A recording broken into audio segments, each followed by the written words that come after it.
ছোট্ট গ্রামে ছিল চৌধুরী বাড়ি। সেই বাড়িটি ছিল গ্রামের সবচেয়ে বড় এবং ঐতিহ্যবাহী বাড়ি। তার চারপাশে ছিল একটা বিশাল বাগান। তবে এখন সে বাড়ি একদম নির্জন। বাড়ির মধ্যে এক সময় ছিল হাসি, আনন্দ, মানুষের ভিড়। কিন্তু সবকিছু বদলে গিয়েছিল এক ভয়ঙ্কর ঘটনার পর। চৌধুরী বাড়ির বড় গিন্নি মারা যাওয়ার পর কেউ আর সেখানে থাকতে সাহস পায়নি। তারা বিশ্বাস করত চৌধুরী গিন্নির আত্মা এখনো বাড়ির চারপাশে ঘুরে বেড়ায়। কখনো কখনো শোনা যেত তার কষ্টের চিৎকার। চৌধুরী গিন্নি মারা যাওয়ার পর তার আত্মার ভয়ে চৌধুরী বাড়ির সব লোক শহরে পাড়ি জমায়। হ্যাঁ গো গিন্নি, পারুল কোথায়? সকাল থেকে পারুল মাকে দেখতে পাচ্ছি না যে। পারুল একটু শাক পাতার খোঁজে ওই চৌধুরী বাড়ির পেছনে গিয়েছে গো। কি বলছো কি তুমি? তুমি জেনে শুনে যুবতী মেয়েটাকে ওই চৌধুরী বাড়ির পেছনের দিকে পাঠালে? চৌধুরী বাড়ির আত্মার ব্যাপারে কিছু জানো না নাকি? আমি কি করব বলো? তোমার মেয়ের সাথে কি আর আমার পাড়ার জো আছে নাকি? তোমার মেয়ে তো জোর করেই গেল। আমি সকালবেলা উঠে বললাম যে বাড়িতে রান্না করার কিছু নেই। এ কথা শুনে তোমার মেয়ে বলল সে শাক পাতা নিয়ে আসছে, সেটাই রান্না করতে হবে। না না বউ, তোমায় নিয়ে আর পারা যায় না। ওই চৌধুরী বাড়ি থেকে যদি চৌধুরী গিন্নির আত্মাটা মেয়ের উপর ভর করে, তখন বুঝবে মজা। এ কথা বলেই পারুলের বাবা বাড়ি থেকে বেরিয়ে যায় পারুলের খোঁজে।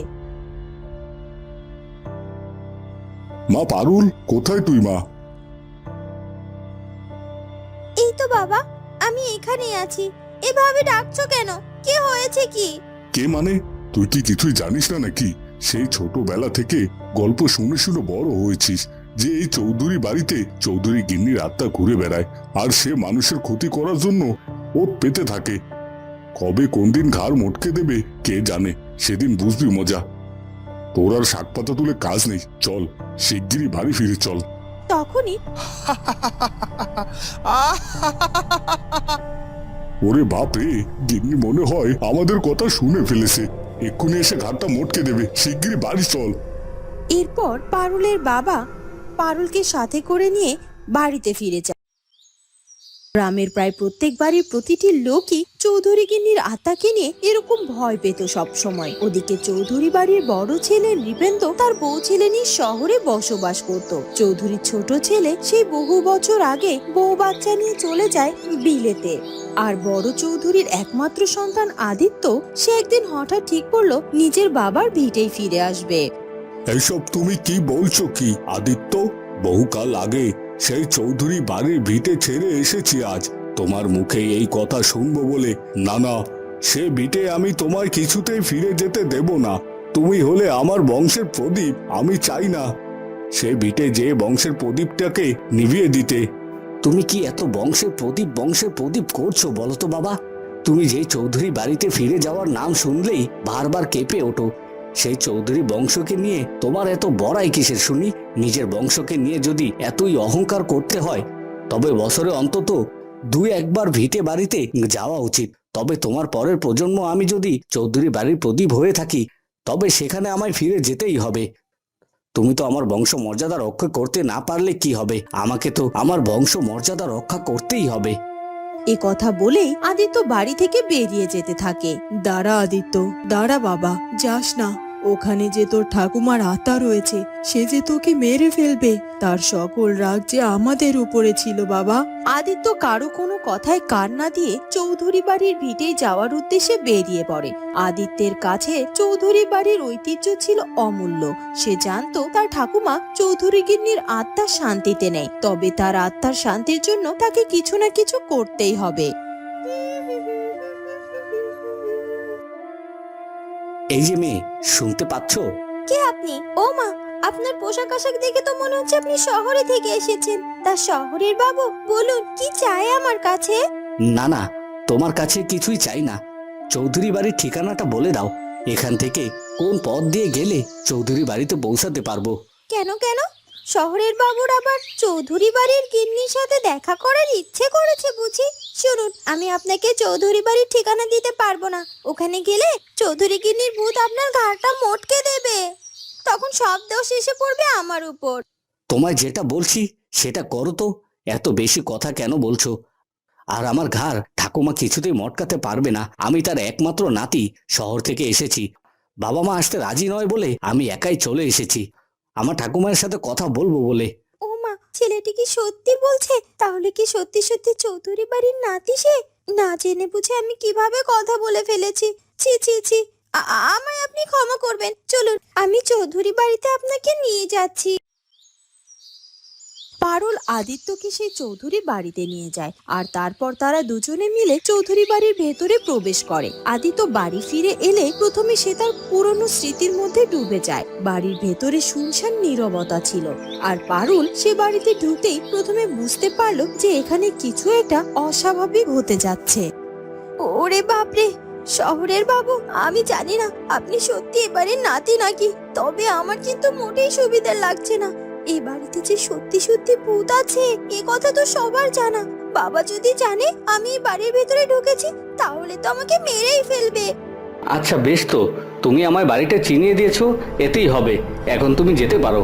না না না, আপনি অচেনা মানুষ, এই বাড়ির ব্যাপারে হয়তো বা তেমন কিছু জানেন না। আপনাকে একা আমি বিপদে ফেলে কি করে যাই বলুন তো? আপনি এখান থেকে না গেলে আমিও যাব না। দরকার হলে বিপদ আসলে দুজনে মিলে মোকাবেলা করব। হঠাৎ করে বাড়ির ভেতরে ঝোড়ো হাওয়া বইতে শুরু করে।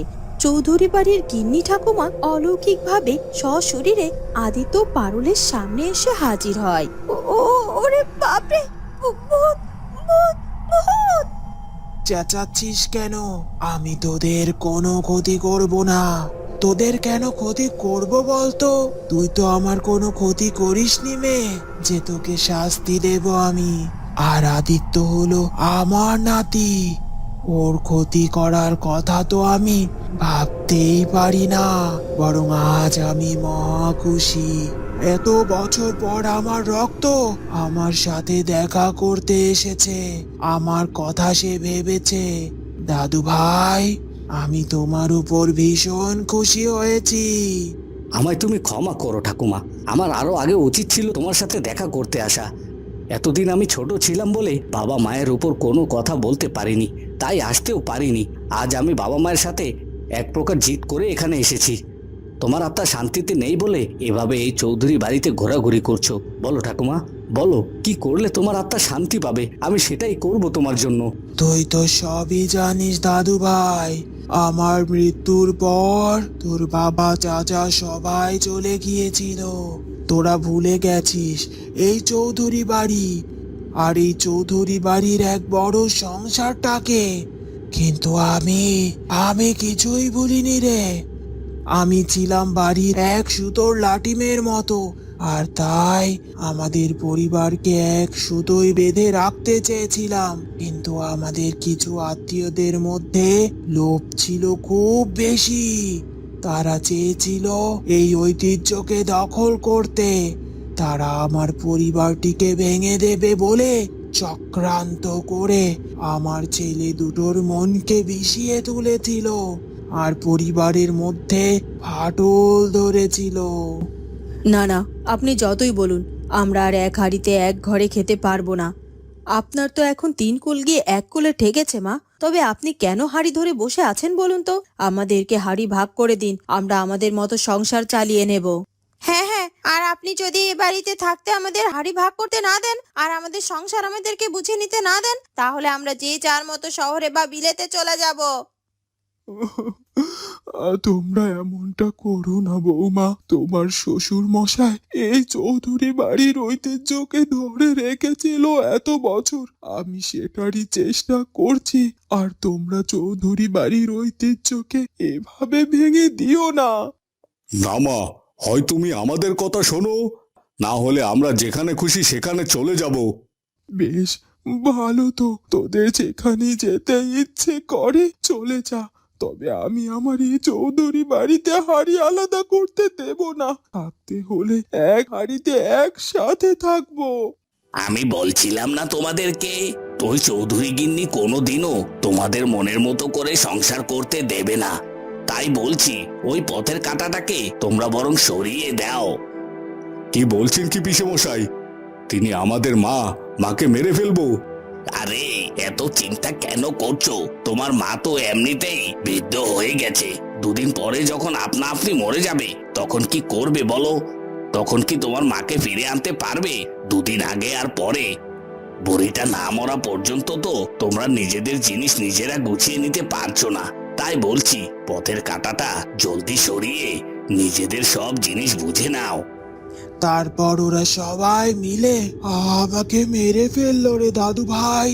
আমাকে বাঁচতে দেয়নি রে, নিজের রক্ত আমায় খুন করেছে।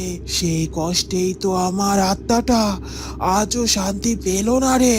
আদিত্য তার ঠাকুমায়ের সাথে কথা বলে জানতে পারলো যে চৌধুরী গিন্নির মৃত্যু কোনো দুর্ঘটনা ছিল না, বরং সেটা ছিল একটি পরিকল্পিত হত্যাকাণ্ড। চৌধুরী গিন্নির নিজের পরিবার, বিশেষত তার ছেলেরা এবং তার কিছু আত্মীয় পরিকল্পনা করেছিল চৌধুরী গিন্নিকে সরিয়ে দেওয়ার জন্য, কারণ তারা চেয়েছিল এই বিশাল বাড়ি এবং জমি দখল করতে। আমার ছেলেরা যতই আমার সাথে অন্যায় করুক, আমি তো মা। ওরা যদি একটিবার আমার কথা মনে করতো আর এই বাড়িতে ফিরে এসে আমার কাছে ক্ষমা চাইতো, আমার জন্য কষ্ট পেয়ে দুফোঁটা চোখের জল ফেলতো, তাহলে আমার আত্মার শান্তি পেত রে দাদু ভাই। কোনো চিন্তা করো না ঠাকুমা, আমি তোমার আত্মার শান্তির ব্যবস্থা করব খুব শীঘ্রই। পারুল, তোমার আর এখানে থেকে কাজ নেই, তুমি তোমার বাড়িতে ফিরে যাও। আর কাউকে কিছু বলার দরকার নেই। আমি শহরে গিয়ে আমার বাবা, চাচা সবাইকে এই চৌধুরী বাড়িতে নিয়ে আসব। আর চৌধুরী বাড়ির ভূত যে ভূত হলেও ভালো, সেটা গ্রামবাসী সবার কাছে তুলে ধরবো। পারুল তার বাড়িতে ফিরে যায় আর আদিত্য ফিরে যায় শহরে। ব্যাস, এরপর কদিনের মধ্যেই তার বাবা মা বিলেত থেকে চাচা চাচিকে এনে সবাইকে সহ চৌধুরী বাড়িতে ফিরে আসে। আজ আমি খুব খুশি রে দাদু ভাই, আমি তোর প্রতি কৃতজ্ঞ। দুই খোকা, দুই বৌমাকে দেখে আজ আমি বড্ড খুশি হয়েছি। দেখেছো বাবা, দেখেছো, আমাদের লোভ সামলাতে না পেরে তোমরা যাকে হত্যা পর্যন্ত করছো, তাই সে শুধুমাত্র তোমাদেরকে চোখের দেখা দেখতেই তার কত আনন্দ। আমি তোমাদের ছেলে, আমি যদি সম্পত্তির লোভে তোমাদেরকে মেরে ফেলি, সেটা কি সহ্য হবে তোমাদের? এরপর আদিত্যের বাবা, চাচা এবং মা, চাচি সবাই লজ্জায় তাদের মুখ লুকায়। বাবা, তোমরা যতদিন না এই হত্যাকাণ্ডের জন্য অনুতপ্ত হবে, ততদিন চৌধুরী বাড়িতে শান্তি ফিরবে না। তোমরা যদি সত্যিকার ভাবে আমাদের শুদ্ধতা এবং সম্মান ফিরে পেতে চাও, তাহলে তোমাদের আত্মসমর্পণ করতে হবে, ঠাকুমার আত্মাকে সম্মান জানাতে হবে এবং তোমাদের অতীতের ভুলগুলো শোধরাতে হবে। ভাই, তুমি ক্ষমা করো। মা, তোমার সাথে যে অন্যায় করেছি, যে ভুল করেছি, শোধরানোর পথ থাকলে হয়তো শুধরে নিতাম, কিন্তু তার পথ যে খোলা নেই। তোদেরকে আর আমার কাছে ক্ষমা চাইতে হবে না। তোরা যে এই চৌধুরী বাড়িতে ফিরে এসেছিস, এটাই যে আমার শান্তি। এরপর চৌধুরী গিন্নির আত্মা শান্তিতে আত্মপ্রকাশ করলো। তার পরিবারের সদস্যের অপরাধ স্বীকার করে তাদের ভুল সংশোধনের জন্য প্রতিশ্রুতি করে। এরপর চৌধুরী বাড়ির অদৃশ্য আতঙ্ক এবং ভয় শেষ হয়ে যায় এবং গিন্নিমার আত্মা শান্তিতে চৌধুরী বাড়ি ছেড়ে চলে যায়।